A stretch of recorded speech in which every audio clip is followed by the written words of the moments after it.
Dad, let's talk about Eintracht Frankfurt because we have a team on our hands now, which on one hand, you want to just enjoy while they're there because we've discussed the Eintracht model and how they recruit and how that started with Markus Krushev, obviously sporting director, and how well they've done. And we'll point to those numbers shortly as well. But wow, and history was made for Eintracht Frankfurt. It's the youngest team in the Bundesliga, but it was only the third time in Bundesliga history that you had four players below the age of 23 to score a goal. The average age for this Eintracht Frankfurt team, 24.79 years old. It's a bit younger than Stuttgart's at 24.88. But the point being, for these players that scored, we have Eketike, we have Knauf, we have Brown, we have Schön Öztürk, who scored his first Bundesliga goal. It is an extremely exciting Eintracht Frankfurt team we have at our hands, isn't it? Yeah, absolutely. And just to go through the game, they were 4-0 up, weren't they? And there was 4-1, 4-2. And everybody I know, because there was two things this week, three things. I'm a big fan of Lillestrøm in Norway. They were losing at home, they can get relegated.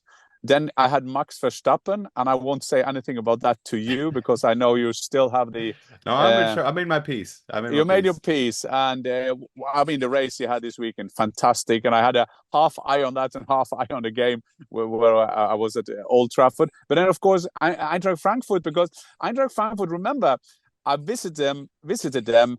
We were talking about a new season, and Dino Topmüller, a bit criticized after last season. Yeah, you're sixth in the league, but you don't entertain us. But wow, was that entertaining this weekend? They were 4-0 up, 4-1, 4-2, and we all think, no, don't give us one of those that they will write about in 10 years' time. Remember that time we were 4-0 up and it was 4-4. But not only were the players young, they were, I mean, the outfield players. If you take away Kevin Trapp, is even lower. Kevin Trapp, the captain in goal, he's getting a bit of age. But the way they scored, it was through enthusiastic way of playing. The goals were like they were in training sessions. I mean, the one of the goals, they were chick chick chick. Oh, that was a good sound for it just went through. Yes, Bochum is not the standard at the moment, unfortunately for the Bochum fans. But the way Eintracht played in this game, wow, was that entertaining! There was speed, energy, enthusiasm, and youth, everything you want. And there can't be any Eintracht fan now complaining about the entertainment factor. And as you were saying, Marcus, with Krusher, with CEO Hellman, and Dino Topmüller, I mean, they have created something that is fantastic. The goal for Frankfurt now always need to be best of the rest. We used to say that when we are Leverkusen, Bayern, Dortmund, and Leipzig. But wow, this season, I mean, they will be among the But why best. not? And why not? It's easy to say that we can get carried away, but in terms of how they are playing, you have a Marmoush who scores his 10th Bundesliga goal in 9 games. He had 2 assists. Then you had Eketike, he had 2 goals, 1 assist. You have an extremely exciting team. You had Mohamed Dahoud, who's one of the older players on the team, who got his first Bundesliga start, who we remember from Dortmund.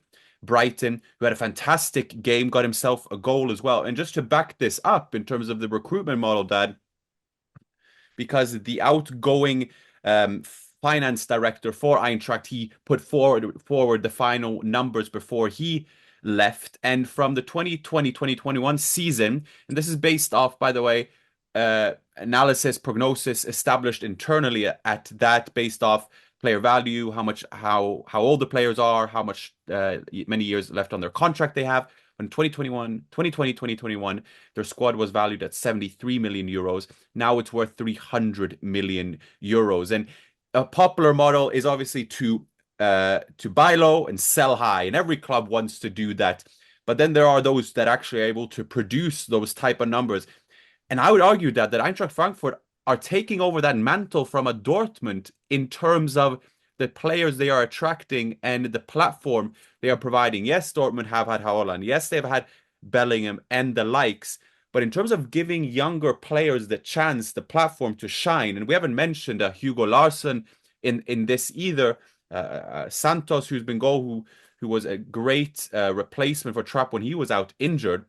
Eintracht are proving it through the players they have and the performances that they are showing to. Well, it's easy to say, well, it's a lot of money in Frankfurt. This is a finance metropole. It's a finance more like a capital now after Brexit. We talked about that before. But you need to have the people. And I would say quite clear. Markus Krösche, the best head of sport in Germany. One of the best in Europe. Meaning that one of the best in the world. The CEO, Axel Hellmann, one of the best CEOs in Germany, maybe in Europe, maybe in the rest of the world. And I'm saying that quite clear because you have to see where Frankfurt coming from. I'm not going back to my days. I'm just using that. When I was an Eintracht Frankfurt player, there was still a lot of banks there. There was still a lot of people in and around the club, but we were afraid we couldn't get our wages. So this is the competence that you need to have, because these big companies, these big banks, these big finance tools of Eintracht of Frankfurt, will never go to Eintracht Frankfurt if you didn't have the competence. And then you add that with a Dino Topmüller. He's a young coach. I'm not saying he is easy to shape, but he's easy to shape into the philosophy of Eintracht Frankfurt, because Krösche, Hellmann, they gave him the chance to develop. They gave him the chance on a young age. Yes, he's with Klaus Topmüller. His father was a coach there. He had a heart. He had the love for the club when he came there. It's a good start. But they managed to have a coach in there who they can get into the philosophy of Eintracht Frankfurt. And that's what they need to have there. And remember, Marcus, it's good to say, well, you have the players, you have the Muani, you have the players they've bought for nearly no money and sold them for a big time. But they have good coaches lately there. They had Kovac, they had Hütter, they had Glasner. So you can see this starts with the philosophy, and then they find a coach based on that philosophy. And at the moment, things are working out. And the finance model, the business model, the sport model, if you visit Frankfurt, that I am fortunate to do then and again, it's a very, very professional club. And they always try to make the next step because they need to be ahead on different matters to kind of get closer to the Leipzig with Red Bull, with Dortmund with their history and the crowd potential with over 80,000 people, Bayern, who is maybe the biggest, one of the biggest clubs in the world. So they always have to be ahead. So I'm so both proud of them and so happy for Eintracht Frankfurt.